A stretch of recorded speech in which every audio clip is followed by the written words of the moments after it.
Hi, Howard. Nice to meet you. So long time. Nice to see you. Thank you very much for inviting me. My pleasure. Okay, thank you. I've been looking forward to your Thank you. visit. The important thing is, then what? We all know what's going to happen over the next year. Information that everybody has is not helpful because we all have it. Investing is a matter of knowing something other people don't know. 네, 삼프로TV 시청자 여러분, 그리고 한국에서 또 지구촌 곳곳에서 저희 삼프로TV를 성원해 주시는 우리 투자자 여러분, 저 김프로 뉴욕에서 다시 인사를 드리겠습니다. 오늘은 정말 저에게 정말 특별한 날입니다. 기억들 하시죠? 지난 11월에 저희 사무실을 직접 방문해 주셔서 인터뷰에 응해 주신 오크트리캐피털의 하워드 막스 회장께서 뉴욕 사무실로 저를 초대해 주셔서 인터뷰를 오늘 여러분께 보내드리게 됐습니다. 오늘 하워드 막스의 회장과의 인터뷰에는 저와 오랜 관계를 맺고 있는 뉴욕에서 오랫동안 이 채권 시장에 근무하고 있는 재영 양님을 함께 인터뷰로 초대를 했습니다. 그래서 아마도 오늘은 훨씬 더 전문적인 이 채권 시장에 관련된, 그리고 이 자본 시장에 관련된, 투자 시장에 관련된 깊이 있는 토론이 될 것으로 생각합니다. 먼저 저와 함께 인터뷰할 재영 양님을 소개하겠습니다. 네, 반갑습니다. 삼프로 여러분들. 제 이름은 양재영이고요. 기프로님께서 말씀드렸다시피 저는 HSBC에서 미국 트레저리 미국 국채 트레이딩을 6, 7년, 그다음 그 전에는 또 스트래티지스트, 또 서프라임 모리지 일도 했었던 미국 월가에서 한 18년, 19년, 20년 가까이 일을 했고요. 지금은 중동에서 또 조금 색다르게 지금 펀드 매니저, 채권 펀드 매니저를 운영하고 있습니다. 네. 만나서 반갑습니다. 네, 잘 부탁드리고요. 그럼 오늘의 인터뷰 주인공이시죠? 오크트리캐피털의 하워드 막스 회장을 여러분께 소개해드리겠습니다. 회장님, 오늘 정말 이렇게 시간 내주셔서 감사합니다.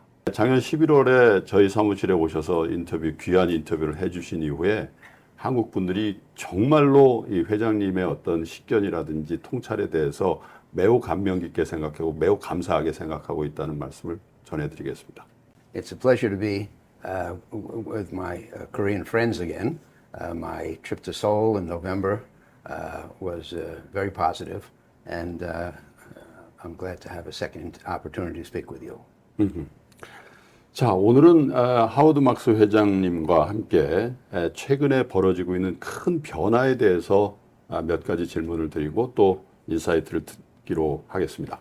네, 몇 달 전에 회장님께서 시체인지, 한국말로 굳이 번역을 하자면 상전벽해 같은 변화다, 이렇게 표현할 정도로 큰 변화. 근데 회장께서 1959년에 이 업계에 들어온 이후로 두 번의 변화 이후에 처음 맞는 큰 변화라는 말씀을 하셨는데, 그 이후에 상당한 변화가 있었습니다.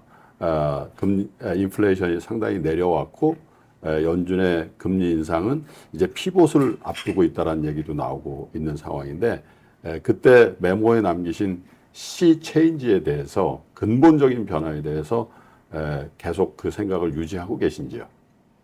Over the last 40 years, we've had virtually all the time until last year either declining interest rates or super low interest rates. 40 years. That means that you and I and Jacob and almost everybody who's watching have rarely seen anything else. And this has shaped people's expectations. They think that's normal. But interest rates went from, I had a loan outstanding from a bank in 1980 at 22%. And then in 2020, I was able to borrow at 2%. Interest rates came down by what we say 2,000 basis points. Yeah. The one thing I'm sure of is that's not going to happen again. Because when interest rates are 2, they can't come down much. In this period, the second sea change was the opening of investors' minds to things that, to the taking of risk as long as the risk appeared to be justified and rewarded. Yeah. So a high degree of prudence, a high degree of safety, an insistence on risk avoidance, all of these things disappeared. And now we have a weighing of risk and return. This is the second sea change. The third sea change occurred, it began at the beginning of 2009, when the Fed took the Fed funds rate to zero in order to stimulate the economy and fight the global financial crisis, and began quantitative easing, buying bonds, which puts liquidity into the economy. This worked very well, and the economy made a recovery. Over the 13 years, from the beginning of 2009 until the end of 21, we had, again, declining or low interest rates, strong economy, no inflation, or insignificant inflation. This encouraged the Fed to continue lower. The slogan was lower for longer. And with the Fed able to keep interest rates low and yet not have inflation, we had a strong economy, easy for companies to make money, easy for companies to avoid default or bankruptcy, easy for companies to raise financing, even if they lost money, happy investors, eager buyers. Nobody was afraid. And it was just an easy environment to get everything done. And I would just say easier than normal. And so this can't go on forever. This is, what I'm talking about now is the groundwork for the third sea change. So much money was pumped in to fight the pandemic effect on the economy. We started to see inflation. That means that the Fed can no longer remain lower for longer. They had to raise interest rates in order to fight inflation, cool off the economy. And, inflation is primarily too much money chasing too few goods. So they had to cool the economy so that the demand for goods would cool off. I believe that there is a realization that keeping interest rates super low forever is not healthy. You can't stimulate constantly stimulate. The economy has to operate naturally, organically. And, at the end of 2020 or the beginning of 2021, there was a belief that the Fed would, by constantly stimulating, could engineer perpetual prosperity. But it always sounded too good to be true to me. And now I think it's turning out that it is too good to be true, because now we have inflation. And the inflation, which is very bad for many aspects of the economy, prevents the Fed from continuing to stimulate. Now, in the current years, I think we'll probably have a recession because of the big increase in interest rates. The Fed raised rates last year the fastest in history, from 0 to 4.5% in 9 months. So we'll have a recession. It'll be harder to make money. It'll be harder to avoid bankruptcy and default. Bankruptcy and default rates will return in the direction of normal. It'll be harder to raise money for your company. And now, investors or lenders or providers of capital, on the one hand, they want to put their money to work, but on the other hand, they're a little worried about the future. So it's more balanced now. So in many ways, I believe that the 13 years I'm talking about were unnatural and too easy. And in the coming years, it's going to be normal, which is a change. And, if people came into our business 15 years ago It's all they've ever seen. They think that's normal. It's not normal. That was the best of times. Now, I believe we're in more normal times. But we're not going to have zero interest rates. We're going to have 2-3% interest rates, maybe 4%. Even 4. And that will change everything. 시체인지라는 메모를 읽다가 제가 되게 재밌는 말씀도 하셨습니다만은 1980년도에 하워드는 22.25%의 대출을 받았는데 2020년도에는 이게 2.25% 그러니까 2000 베이시스 포인트 20%죠. 이게 떨어졌다. 그래서 그때 받은 청구서 22.25% 청구서를 액자에 이렇게 보관해 놨다 그러는데 제가 그래서 한번 여쭤보고 싶습니다. 2020년도에 받았던 2.25%의 그 청구서도 액자에 넣어놨는지. It's not, but it should be. It should be, right? And I'll have to get a copy and print. 그래서 그 얘기는 그런 청구서 2.25% 그거 얘기하는 건 이제 기준금리가 거의 0%에 가까웠다는 얘기인데 그건 이제 다시는 오지 않을 미래일 수 있다. 적어도 50년 동안 2번의 이 시체인지가 있었으니까 앞으로 적어도 한 20년, 25년 동안에는 그런 변화는 없을 것이다. 이런 얘기로 해석해도 되겠습니까? We may or may not see it at that low.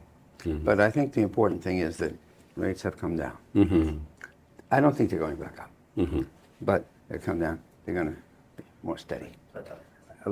But not so low. You know that when the Fed took the Fed funds rate to 0 in 2009, it kept it there for 7 years. And that's too long. It's unhealthy.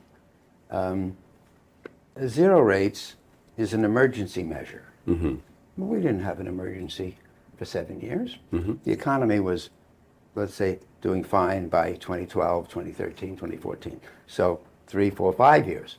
Why keep it at 0 for 7 years? And the market got used to zero rates, which was unhealthy. It's like a child with candy. And sometimes you have to take the candy away.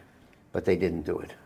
And so this period was distorted by rates that were too low. The coming years, which will not see the same level of stimulus, will not be as much fun. But the economy and investing is not about fun. It's about doing what's prudent in uncertain circumstances. 제가 지금 갖고 있는 이 프레임, 이 액자가 뭐냐면 1980년도에 하워드가 대출 이자 청구서를 받았는데 이때 대출 이자가 말씀드린 것처럼 22.25%. 그래서 그때 하워드 생각에 이거는 다시는 오지 않는다라고 생각하고 여러분 보시는 이 액자에 그 청구서를 담아놨다고 합니다. 그래서 저도 한때 채권을 했던 사람의 입장에서 와 그때 생각이 어땠을까 하니까 막 소름 끼칠 정도의 감동이 있는데요. 그래서 제가 하워드께 요청을 드렸습니다. 2020년도에 받았던 2.25%도 청구서도 이거와 똑같은 프레임에 넣고 다음 인터뷰에 꼭 한번 보여달라. 그래서 그랬더니 11월에 한국에 오셨을 때 또 인터뷰를 할 거고 그때 그 액자를 가지고 오겠다라고 얘기를 하네요. 정말 기념할 만한 그 액자라서 여러분께 보여드렸습니다. So in one of your memos, you said that because of the low inflation or low interest rate environment, the investors are walking on a moving walk and get a bit of a free ride on the moving walk. And with this sea change you're talking about, do you think we could be in the moment where the moving walk is actually coming backwards? Not backwards, just stopping. Stopping. Yes. You see, in the memo, I give a list of the effects of low interest rates or declining interest rates. Yeah. And among other things, number one, they make assets more valuable. If you own a company and it produces, 1 million won per year of profit, in a high interest rate environment, that's not such a good deal. But in a low interest rate environment, that's very desirable because it's hard to make that kind of money. So the value of that company rises. That's what happened in the 13 years. And companies, properties, shares, all rose in value. And the owners said, boy, I'm smart. But they didn't realize they were on a moving walkway. And by the way, if everybody's on the same moving walkway, then they all think that they're Right. at equilibrium versus each other. The other thing is this. If you had a loan outstanding, the way I did, every year your interest rate came down. So any transaction that you financed with borrowed money became smarter. So what about people who had bought assets using borrowed money? They had success two ways. Asset prices went up, cost of capital went down. Yes. Right. Well, what if that's over? You see, this is the main thing. If the moving walkway is not going to produce this free ride anymore, then we have to ask ourselves whether the strategies that worked in that period are going to be the strategies for the coming period. And I think the answer is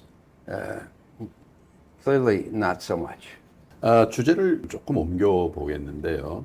실리콘밸리 뱅크의 뱅크럽시부터 시작해서 리지널 은행들의 위기를 보고 있는데 이게 어쩌면 그 하워드가 얘기한 시체인지의 일환으로 나타나는 거 아니야. 그래서 이게 또 다른 큰 크라이시스의 징후로 봐야 될지 아니면 이거는 그 예를 들면 제이미 다이먼이 얘기했듯이 거의 다 끝난 얘기인지 아니면 제롬 파월이 얘기했듯이 정말 어쩔 수 없는 그냥 이벤트 정도로 생각해야 되는지에 대한 하워드는 어떻게 생각하고 계신지 여쭤보겠습니다.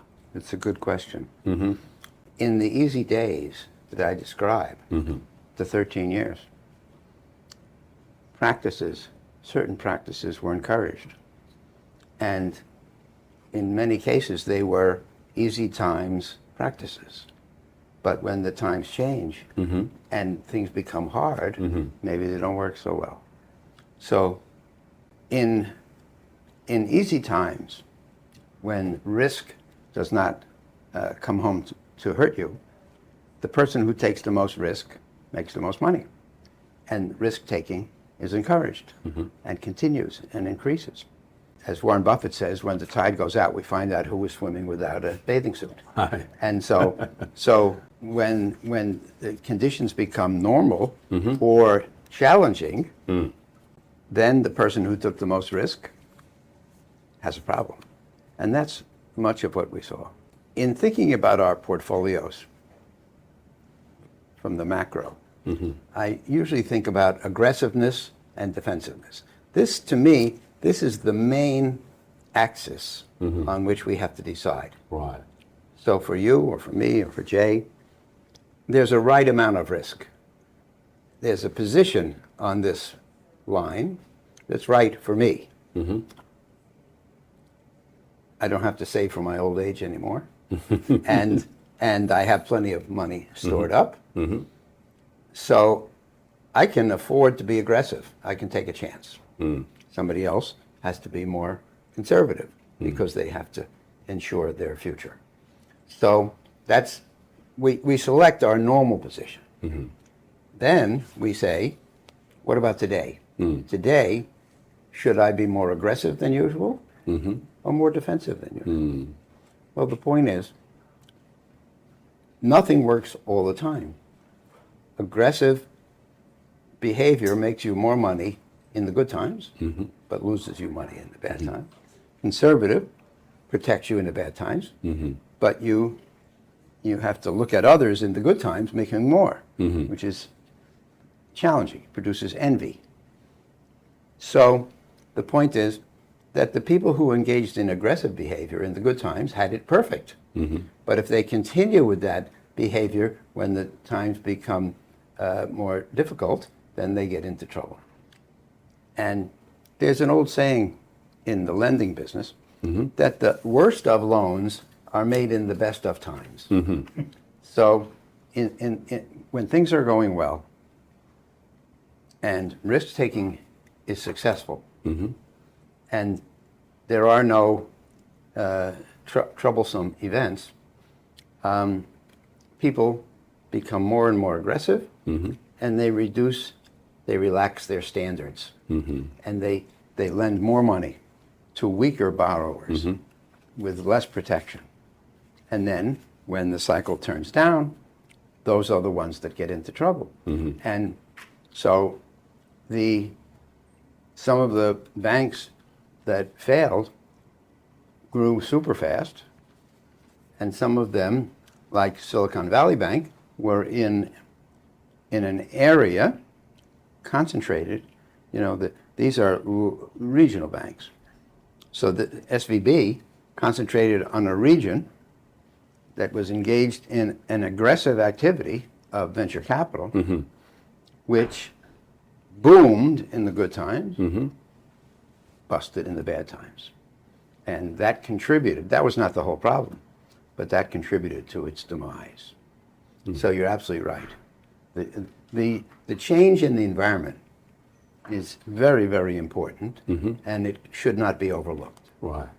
As you may know, Jacob and Jay, when I was in college, I minored in Asian studies, and it brought me into contact with Asian philosophy.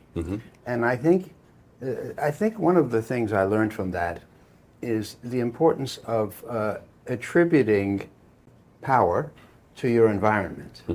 It's not how smart you are or how strong you are, but also your environment will determine a lot of what happens to you. And you don't necessarily have control over that or the ability to predict it. And you have to understand your environment and react appropriately. And I think that's what all of this is about. 정말 감동적이네요. 그러니까 환경을 잘 이해하라 이런 말씀이었던 것 같아요. 그래서 아마 sea change라는 말씀도 정말 중요한 환경의 변화를 우리가 잘 알면 우리가 정말 스마트하거나 정말 강인하지 않아도 거기서 살아남고 좋은 퍼포먼스를 낼 수 있고 또 이렇게 큰 기업을 일굴 수 있지 않나 그런 지혜의 말씀 주신 것 같네요. I think that people tend to overestimate what's under their control. And our business, which means dealing with the unknown future, is much, much better if we understand our limitations and prepare for an unknown world rather than assume that we're in control and it will go as we expect. And you kept saying that we don't necessarily know what's ahead of us, but more importantly is that we know that where we are now. So our next question is, it's related to your most classic investment book, The Most Important Thing. In that, you mentioned about the importance of second level thinking. And that is to say, in order to generate superior returns, you need to start thinking another level. So if you think about the broader equity market today, what are some of the things that second order thinkings or second order questions you are asking? And how does that translate to the assessment of where the equity market is today? It's really pretty easy, Jay. Everybody knows inflation is up. Everybody knows that the Fed has had to raise rates to fight the inflation. Everybody knows this will bring down the economy, slow it down. Probably have a recession, not too bad, we'll come out. I think everybody agrees on that. Some people think the Fed will pivot to dovish behavior, that is, reducing interest rates this year. Some people think next year. Not a very important distinction. But let's say that everybody agrees on the things I mentioned.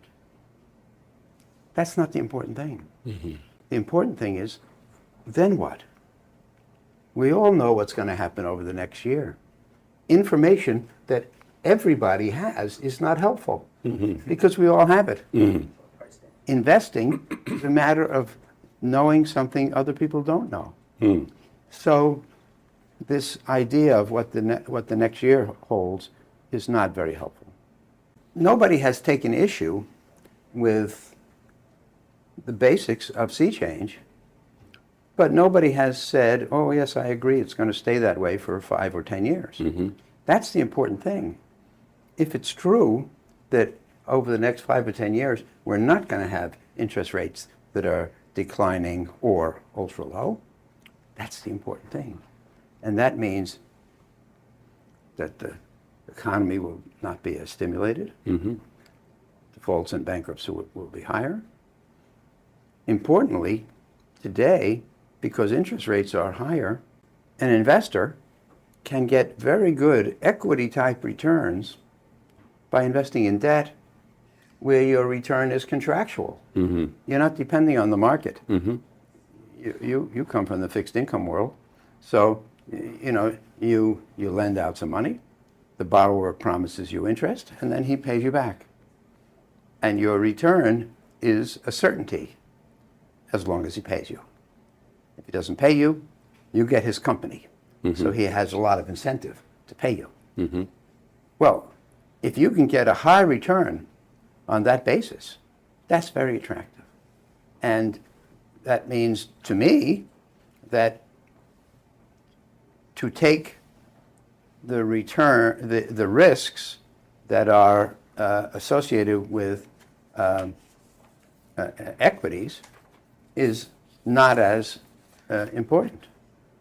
And so I think that most investors, depending on their circumstances and their aspirations and their tax situation, most investors should have more debt in their portfolios today than they did 3, 6, 9 years ago. That's the biggest change for me. I wrote a memo called What Really Matters in November. And the main thing I was arguing against was this fixation on the short term. How fast will inflation come down? How much will the Fed raise rates? Will that produce a recession? How bad a recession? How long will it last? These are not the important things.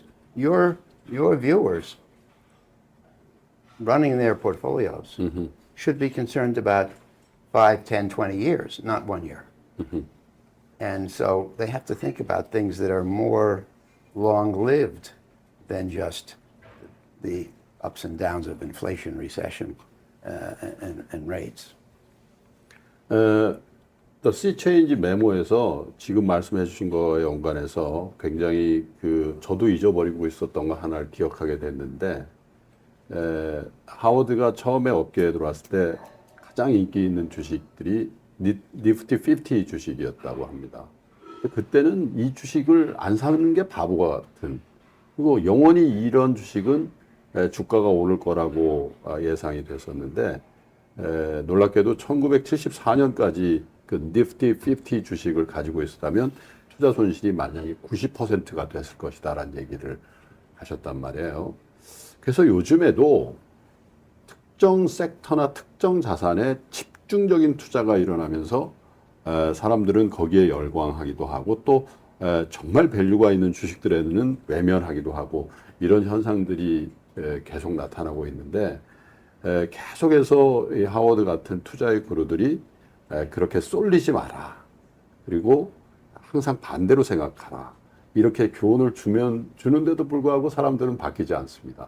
그래서 제가 하워드에게 다시 한번 부탁드리고 싶습니다. 투자의 그루로서 또 투자의 대선배로서 투자자들에게 여러분들의 멘탈을 어떻게 좀 관리했으면 좋겠다, 그 말씀을 한번 다시 강조해 주셨으면 좋겠습니다. It's only natural that the stocks of better companies should be more expensive. Which are the better companies? That's the question, In the Nifty 50, there were two beliefs, Jay. One was that these were companies that were so good that nothing bad could ever happen. And two, these are companies that were so good that for their stocks, there was no price too high. So people were not applying value discipline. They were worshiping at the altar of these companies. Now it happens, first of all, that at least half the companies ran into serious trouble. So this idea that nothing bad could ever happen was a big mistake. And I would say in many cases, among other things, there was a failure of second-level thinking. For example, one of the leading companies of the Nifty 50 was Xerox. And Xerox, at that time, had a monopoly position Yeah. in dry copying without liquids. Yeah. But not enough people said, hey, wait a minute. They have a monopoly. They're keeping the prices very high. That produces exceptional profits. But mightn't those profits attract competitors who would then require the prices to decline? They'll compete on price. How will Xerox do if it has to compete on price? And in fact, mostly Japanese copier companies developed competing products. I think Xerox either went bankrupt or got very close. Everybody knew Xerox was a great company. The question is, who asked, yeah, but is it sustainable? So that was number one. And then number two, this idea that there was no price too high for these stocks. I mean, I was lucky because I was a boy at the time, literally a boy. And I learned an important lesson in the 70s, which is that there are no assets which are so good that there's no price too high. For every asset, regardless of how good it is, there's such a thing as a bargain price, fair price, overprice. That's a realization that nobody had at the time. But some people said, yes, it's a great company, but it's not that great, you see. And this is the greatest example of second-level thinking. The first-level thinker says, it's a great company, you should buy the stock. It's simplistic. Everybody understands that. Probably wrong. The second-level thinker says, it's a great company, but it's not as great as everybody thinks. So as a result, it's overpriced. You should sell the stock. You see? You have to, that's a very simplistic example. But the point is you have to take your thinking to a higher level, more in-depth, more nuanced, asking more questions, not so superficial. And I'm very lucky to have learned this lesson at a very young age. By the way, you only learn from difficulty. Very few valuable lessons are learned through success.